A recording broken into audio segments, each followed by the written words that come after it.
नमस्कार दोस्तों, रानी महल के रहस्य पार्ट 2 में आपका स्वागत है। अगर आपने अभी तक पार्ट 1 नहीं सुना है तो वीडियो के डिस्क्रिप्शन में लिंक दे रखी है।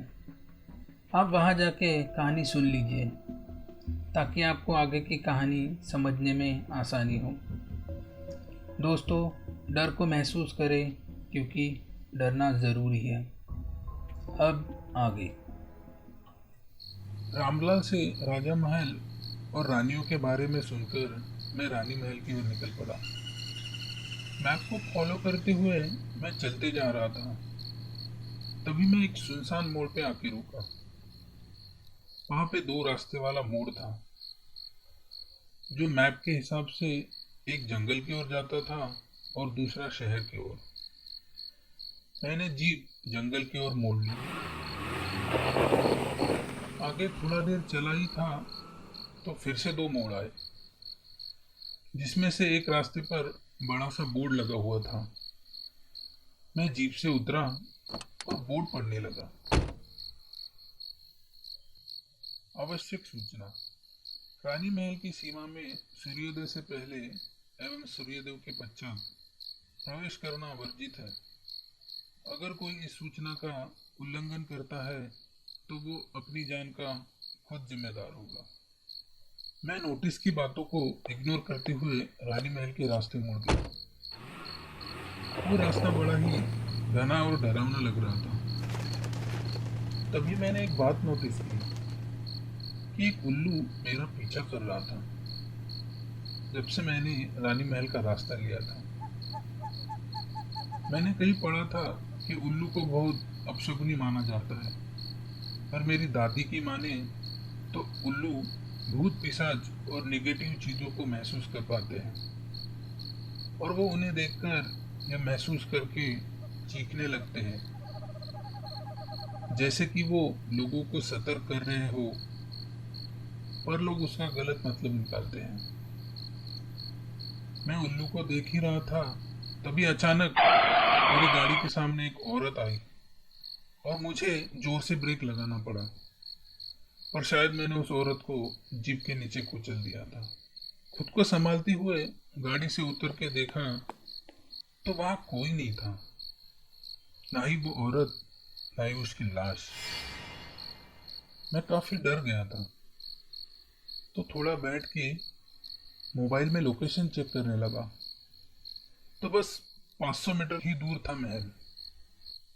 जीप में बैठा तो जीप स्टार्ट ही नहीं हो रही थी, तो मैंने पैदल ही जाने का मन बना लिया। मैंने अपनी बैग ली और चल पड़ा। थोड़ी देर चलने के बाद मैं महल पहुंच गया। वहां रानी महल की हालत राजा महल से भी बदतर हो गई थी। महल बहुत बड़ा था, पर पूरा महल पेड़ और झाड़ियों से भरा पड़ा हुआ था। मुझे कोई रास्ता भी नहीं दिखाई दे रहा था जहां से मैं अंदर जा सकूं। मैं आगे बढ़ा तो अचानक से वो उल्लू मेरे सामने वाली झाड़ी पे आके बैठा और जोर जोर से आवाजें करने लगा, जैसे मुझे रोक रहा हो अंदर जाने से। और अचानक हवाएं भी तेज होने लग गई। मैं थोड़ा इधर उधर घूमा और झाड़ियां हटा के अंदर जाने का रास्ता बनाया। और जैसे ही मैं महल के अंदर गया तो एक रोशनी चमकी, और मैंने जो देखा उस पर मेरा विश्वास नहीं हो पा रहा था। रानी महल जैसे सोने जैसा चमक रहा था। संगमरमर के फर्श, रत्न जड़ित झूमर, चारों तरफ चहल पहल, और भी बहुत कुछ। मुझे मेरी आंखों पे विश्वास नहीं हो रहा था। तभी बहुत सारी औरतें मेरी तरफ हंसती हुई आ रही थी, जैसे मेरा ही इंतजार कर रही हो। वो मेरे पास आई और बोली, आइए महाराज, हम आप ही का इंतजार कर रही थी। बहुत देर लगा दी आपने आने में। और मुझे पान का बीड़ा खिला के अपने साथ ले जाती है। मुझे ऐसे महसूस हो रहा था जैसे मैं किसी मायाजाल में फंस गया हूँ। वो 10 औरतें थी और मुझे महाराज बुला रही थी। तो मुझे समझने में देर नहीं लगी तो वो मुझे महाराज राजा रतन सिंह समझ रहे हैं। इस महाजाल को देख के एक बात तो पक्की है कि भूत और भूतों का साया सच में होता है। अब मेरे पसीने छूट रहे थे कि मैं अब इन रानियों के आत्माओं से अपना पीछा कैसे छुड़ाऊं। सारी रानियों ने मुझे एक जगह बैठाया और मेरी चारों तरफ बैठ गई और मुझे प्यार से निहारने लगी, मानो कब से तरस रही हो राजा रतन सिंह से मिलने के लिए। मैंने देखा कि रानियां इतनी इमोशनल हो रही थी कि उनकी आंखों से आंसू निकल रहे थे। रानियों का प्यार और बेचैनी को देख के धीरे धीरे मैं पता नहीं कैसे उनकी तरफ आकर्षित हो रहा था और भूल गया था कि वो महज एक छलावा है। थोड़ी देर में तो मैं खुद को ही राजा रतन सिंह समझने लगा था और महल में रानियों के साथ एक रूम से दूसरे रूम खेलकूद और मस्ती करने लगा। मैं जहां भी छुपता रानियां मुझे ढूंढ ही लेती थी। फिर मैं एक ऐसी जगह ढूंढने लगा जहां रानियां मुझे ना ढूंढ पाए। तभी मुझे महल के नीचे तहखाने में छुपने का तरीका सूझा और मैं दौड़ते हुए वहां जा रहा था। तभी अचानक मेरे पैर में कुछ चीज लगी और मैं नीचे गिर गया। तभी सारी जगह जैसे अंधेरा छा गया। सुनसान सा खंडर पड़ा हुआ महल, सारे महल की दीवारों पर पेड़ उगाए थे, मानो जैसे अंधेरा घना जंगल। मेरे गिरते ही रानियों की वजह से जो मुझ पे वशीकरण हुआ था वो खत्म हो गया, पर अब डर के मारे मेरी हालत खराब हो रही थी और मेरी सारी होशियारी धरी की धरी रह गई।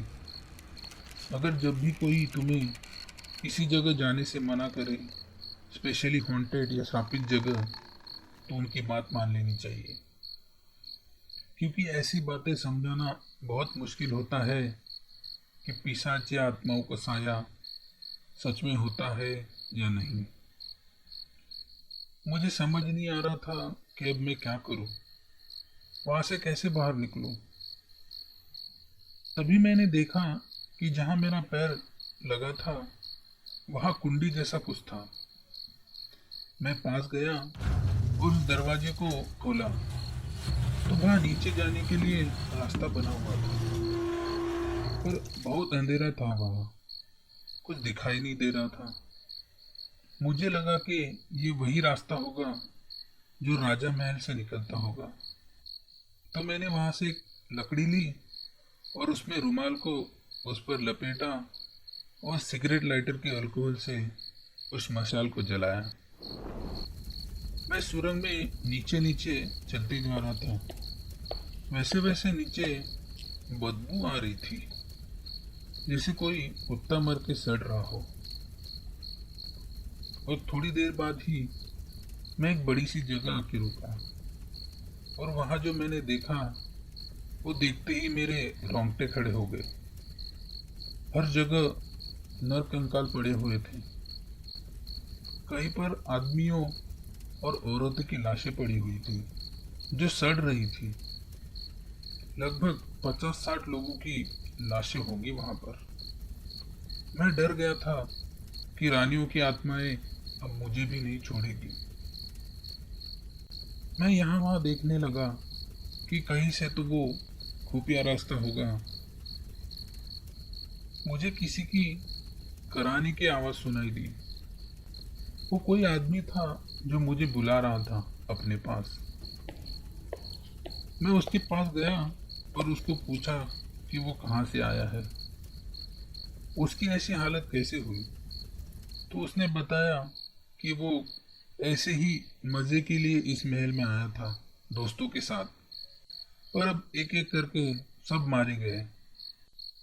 उसने बताया कि रानियों की आत्माएं हर किसी को राजा रतन सिंह के बारे में पूछती है कि वो कब वापस आएंगे, पर जब भी कोई उन्हें हकीकत बताता है कि राजा रतन सिंह मर गए हैं और वो अब कभी भी वापस नहीं आएंगे, तो गुस्से में ये आत्माएं उन लोगों को इस खंडर में कैद कर लेती है और यहाँ से कोई भी कभी भी बाहर निकलने में कामयाब नहीं हो पाया। सब लोग भूख के मारे धीरे धीरे मर जाते हैं। उसके और उसके दोस्तों को कहीं पर भी वो खुफिया रास्ता नहीं मिला जो राजा महल निकलता था, क्योंकि वही एक रास्ता था जहां से उनके बचने की उम्मीद थी। इतना बोलते ही वो आदमी भी दम तोड़ देता है।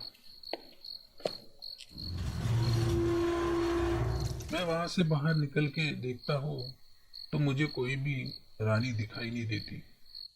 तभी मुझे किसी कोने से आवाज सुनाई देती है, राजा जी, आप कहाँ चले गए थे? हमने आपको कहाँ कहाँ नहीं ढूंढा। तभी मैंने देखा कि महल के चारों तरफ रानियों के साये घूम रहे हैं जो बहुत ही डरावने लग रहे थे। उनका पूरा शरीर सड़ा हुआ, नाखून और बाल पैर तक बढ़ चुके थे। उनमें से एक रानी मेरे पास आई और बोली, महाराज, मस्ती बहुत हुई, अब खाना खा लीजिए। रानियां अभी भी सपनों के मायाजाल में जी रही थी, पर मैं अब उस मायाजाल से निकल चुका था, इसलिए मैं उनका असली रूप देख पा रहा था। पर वो लोग अभी भी मुझे राजा समझ के मुझे प्यार से खाना खिला रही थी, पर असलियत में मुझे ना कोई खाना मिल रहा था, ना महल के कोई ऐशो आराम। रानी अभी शायद सोच रही होगी कि वो किसी शाही आसन पर बैठी है, पर हकीकत में मुझे वो पेड़ पर बैठी दिखाई देती थी। रानियों को दिखाई देता था जैसे मैं किसी शाही पलंग पर सोया हूँ, पर असलियत में मैं रोज नीचे जमीन पर सोता था। मैं इस दोहरी और डरावनी जिंदगी से परेशान हो गया था और मैंने डिसाइड किया, जो भी हो जाए मैं रानियों को बताऊंगा कि राजा रतन सिंह मर चुके हैं। मैं उठा और हिम्मत जुटा के पास ही के पेड़ पर सो रही रानी के पास गया और उसको जगाया। उसने बोला, क्या हुआ महाराज, आपको कुछ चाहिए? मैं चिल्लाते हुए बोला कि बंद करो मुझे महाराज बोलना। आपके महाराज राजा रतन सिंह उस दिन ही मर गए थे जिस दिन आपके महल पर हमला कर सारे सैनिकों ने आप सबको मार दिया। ये सुनते ही वो सब गुस्से से बौखलाई और तभी एक रानी ने मुझे दूर फेंक दिया, पर उसी पल वो सहम गई, क्योंकि अभी भी उनको मुझ में राजा रतन सिंह दिखाई दे रहे थे। मैं उनको बीता हुआ कल सुना रहा था तो वो और गुस्से से चिल्लाने लगती थी। वो मुझे मारने के लिए आगे बढ़ती थी पर मार नहीं पाती थी और दूसरी चीजों को उथल पुथल कर देती थी। मुझसे भी उनकी वो तड़प दिखी दी जा रही थी। मुझे समझ नहीं आ रहा था कि मैं क्या करूं। तभी मुझे एक उपाय सूझा कि रानियों को इमोशनली राजा रतन सिंह से जोड़ना पड़ेगा। उसके लिए शायद झूठ भी बोलना पड़े, तभी कुछ हो पाएगा। मैंने रानियों से कहा कि राजा रतन सिंह शरीर से तो मुक्त हो गए हैं, पर उनकी आत्मा आज भी तड़प रही है अपनी रानियों के इंतजार में। क्या आप लोग राजा को वहां तड़पता हुआ देखना चाहती हैं? परलोक चले जाइए और राजा की आत्मा के साथ अपनी आत्मा को भी मुक्त कर लीजिए। मेरे ऐसे बोलते ही सब जगह जैसे सन्नाटा छा गया।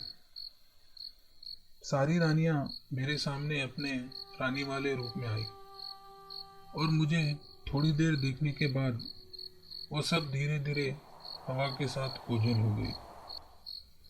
कई दिनों से कुछ ना खाने के कारण मेरी हालत भी खराब हो गई थी।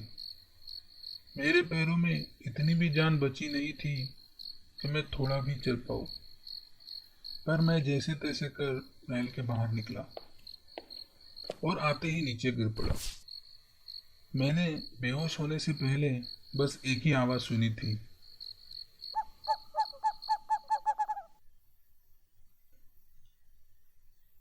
जब मैंने आंखें खोली तो मैं किसी हॉस्पिटल में था। घर वालों ने बताया कि मेरी जान एक उल्लू के कारण बची है। उस उल्लू ने चिल्ला चिल्ला के पास के गांव वालों को वहां आने पर मजबूर कर दिया था। गांव वालों को वहां मैं बेहोशी की हालत में मिला और उन्होंने मुझे हॉस्पिटल पहुंचाया। आज अगर मैं जिंदा हूं तो बस उस होशियार पंछी के कारण।